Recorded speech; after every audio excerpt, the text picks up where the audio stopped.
नमस्कार दोस्तों, welcome to my YouTube channel aviation tech. आज हम बात करेंगे MI-17V5 के बारे में, जिसमें CDS स्टाफ विपिन रावत इसमें ट्रैवल कर रहे थे।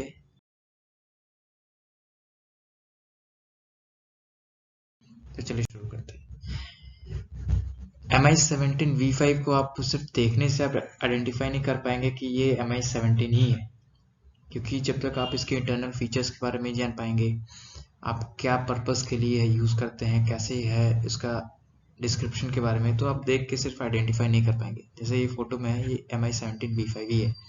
MI-V5 जो है ट्रांसपोर्ट के लिए जनरली यूज़ करते हैं, या फिर इक्विपमेंट्स या फिर कोई भी आर्म्स वगैरह उसको ट्रांसपोर्ट करना है, या डिफेंस स्टाफ को एक जगह से दूसरी जगह उसे ले जाना हो, या सैबोटेज ग्रुप को ले जाना हो, या किसी ग्राउंड टारगेट को डिस्ट्रॉय करना हो, या कोई पर्सनल है या डिफेंस पर्सनल है या कोई भी कैजुअलिटी कहीं हुई है, उसे अगर एक प्लेस से दूसरे प्लेस ले जाना हो तो हम लोग उसे इस्तेमाल करते हैं।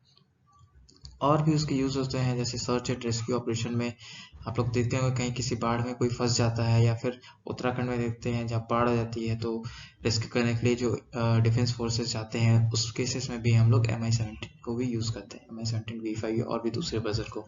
या फिर as an air ambulance use कर सकते हैं, या फायर फाइटिंग के लिए कहीं आग लग जाती है, आग को बुझाने के लिए। इसका एयरबॉर्न इक्विपमेंट्स और आर्मामेंट्स देखिए क्या है। मॉडर्न एवियोनिक्स सूट्स इसमें रहता है, और ये राउंड द क्लॉक परफॉर्मेंस देता है। ऐसा नहीं है कि दिन में भी यूज कर पाएंगे, रात को नहीं यूज कर पाएंगे। कुछ कुछ हेलीकॉप्टर्स हमारे पास ऐसे हैं इंडियन डिफेंस सिस्टम में, जो सिर्फ दिन में ही यूज कर सकते हैं। पुराने हमारे पास जो भी एयरक्राफ्ट होते थे, जनरली वो दिन में यूज हो पाते थे, नाइट के परफॉर्मेंस की कैपेबिलिटी नहीं थी। लेकिन अब जितने भी हमारे पास जो हेलीकॉप्टर्स हो या फिर एयरक्राफ्ट्स या एयरप्लेन्स होते हैं, वो सब नाइट में भी ऑपरेट होते हैं। और इसके जो MI-17 है, वो अनगाइडेड रॉकेट्स को कैरी कर सकते हैं, कैनन्स को कैरी कर सकते हैं, छोटे मोटे आर्म्स को कैरी करते हैं। बताया हमको भी कि ये जनरली ट्रांसपोर्ट के लिए, कार्गो के लिए ही बनाया गया है। स्टाफ को एक जगह से दूसरी जगह को ट्रांसपोर्ट करना है, तो इसमें सेल्फ डिफेंस सिस्टम भी एम्बेडेड है। आगे से हीट सीकर मिसाइल्स के लिए हेवीली आर्म्ड कॉकपिट है, vital system and components and features enhance availability. अलग अलग फीचर्स को टाइमली इसे अपडेट किया जाता है, ताकि हमारे जो डिफेंस सिस्टम है वो अपग्रेड रह सके। इसका पहला ऑर्डर दिया गया 2008 में, ठीक है। उस टाइम पे 36 हेलीकॉप्टर्स का ऑर्डर दिया गया था बाय इंडियन गवर्नमेंट, जो कि 2013 तक डिलीवर करने थे। और उसके बाद फिर 2013 में जब एक एरो शो हुआ था बेंगलोर में, उस बेंगलोर में एरो शो के दौरान और भी MI-17V5 को ऑर्डर दिया गया था, वो 12 और हेलीकॉप्टर्स दिए गए थे। तो ये हमारे हिस्ट्री है इंडियन डिफेंस सिस्टम में, ये कब आया फर्स्ट टाइम। इसके एडवांटेजेस देख लेते हैं, क्या क्या इसके एडवांटेजेस हैं। पहला है operability in any geographical and climatic condition. कोई भी क्लाइमेटिक कंडीशन हो, उस केसेस में ये ऑपरेट कर सकता है, चाहे वो दिन हो चाहे वो रात हो, कहीं भी कोई भी वेदर कंडीशन है, हेवी रेन हो तो भी ऑपरेट कर सकते हैं। लेकिन विजिबिलिटी उसकी प्रॉपर होनी चाहिए। ऑपरेबिलिटी इन हाई एल्टीट्यूड, अभी बताया कि दिन हो या रात हो, या फिर कोई गर्मी भी हो, या फिर पहाड़ी एरिया हो, इन सब जगह। एक एग्जांपल लेता हूँ कि जब कहीं बाढ़ आती है, उत्तराखंड में जैसे बाढ़ आए, उस टाइम पे हम लोग भी चॉपर का यूज करके रेस्क्यू ऑपरेशन करते हैं, तो रेस्क्यू ऑपरेशन भी हो गया। और हाई एल्टीट्यूड में उत्तराखंड है तो उसमें भी यूज हो गया हमारा MI-17। तीसरा है versatility, capability to effectively perform assault, transport and combat task. इसे ट्रांसपोर्ट की तरह यूज कर सकते हैं, असॉल्ट की तरह यूज कर सकते हैं, या फिर कॉम्बैट टास्क के लिए हम लोग यूज कर सकते हैं किसी भी तरीके से, या फिर सॉर्टी के लिए। Capability to land on unprepared site at night and in limited adverse weather condition. देखिए लिमिटेड दिया गया है, इसका मतलब बताता हूँ। अनप्रिपेयर्ड साइट, कोई भी साइट है वहां पे वो लैंड कर सकता है कैसा भी हो, अब ये चाहे दिन हो या रात हो। लेकिन लिमिटेड एडवर्स वेदर कंडीशन, अब अगर वेदर हमारा एक्सट्रीमली खराब है, एक चाहे एकदम स्ट्रॉर्म आ गया, तो उस केसेस में कोई भी एयरक्राफ्ट ऑपरेट नहीं कर सकता, या फिर विजिबिलिटी एकदम लो है कि हमें कुछ भी दिखाई नहीं दे रहा है, ठीक है, तो उस केस में हम लोग इस एयरक्राफ्ट को यूज नहीं कर सकते हैं। हमारे पास दो रूल्स होते हैं टेक ऑफ लैंडिंग के लिए, एक IFR होता है और VFR होता है। इसके बारे में आगे बताऊंगा। IFR क्या होता है, इंस्ट्रूमेंट फ्लाइट रूल्स। VFR होता है visual flight rules.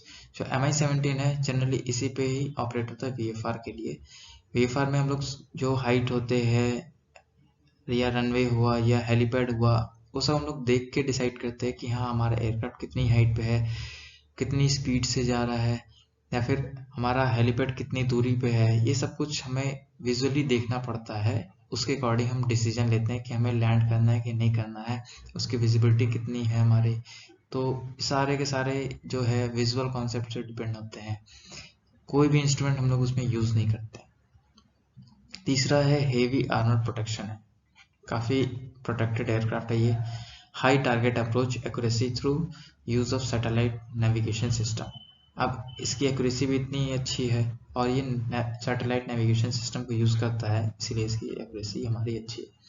High safety single engine flight landing capability, इसमें दो इंजन होते हैं, ट्विन इंजन, ठीक है। इसकी इतनी अच्छी, इतना अच्छा एयरक्राफ्ट है ये कि एक इंजन भी अगर खराब हो गया तो दूसरे इंजन से ये लैंडिंग करा सकता है, तो ये इसकी खासियत है। Effectively loading and unloading of cargo and paratroopers through the presence of 2 doors on the sides of helicopters and powered ramp. जैसे आपका ये हेलीकॉप्टर है, इधर भी डोर है और इधर भी डोर है, तो इसकी वजह से इजिली लोडिंग या अनलोडिंग हो सकती है, और इधर साइड से भी लोडिंग अनलोडिंग हो सकती है।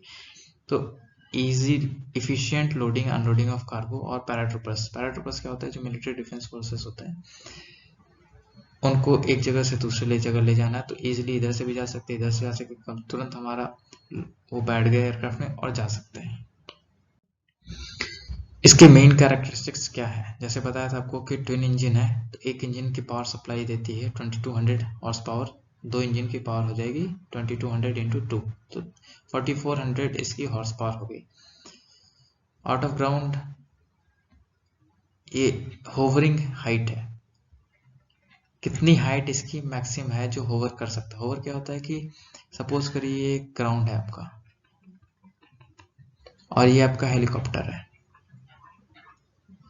तो ये कितना मैक्सिमम हाइट पे ये होवर कर सकता है। जैसे कि आप देखेंगे ये हेलीकॉप्टर एक ही हाइट पे रुका हुआ है, ये इंजन चल रहा है, रोटेट कर रहा है प्लेट, लेकिन इसकी हाइट ना बढ़ रही है ना घट रही है, ना आगे चल रहा है ना पीछे जा रहा है, इसको होवर करना होता है। तो कितनी मैक्सिमम हाइट है जिसपे ये इस तरीके से होवर कर सकता है या रुक सकता है, तो ये है 3980 मीटर, इतनी हाइट पे ये होवर कर सकता है मैक्सिमम, इससे ज्यादा नहीं। मैक्सिमम टेक ऑफ वेट क्या हो सकता है, 13,000 kg या 13 टन कह लीजिए, इसका मैक्सिमम टेक ऑफ वेट है। क्या होता है, कोई एयरक्राफ्ट है, ठीक है, अब ये कितना इसका टोटल वेट है इंक्लूडिंग ऑल, चाहे इसका फ्यूल हो, इक्विपमेंट हो, आर्म्स हो, या फिर पर्सनल हो, या इसका सेल्फ वेट हो, सब मिला के इसका 13,000 kg है, इतना ही इसको बियर कर सकता है, इसी के साथ ही टेक ऑफ कर सकता है। अगर इससे ज्यादा हुआ तो टेक ऑफ नहीं कर पाएगा।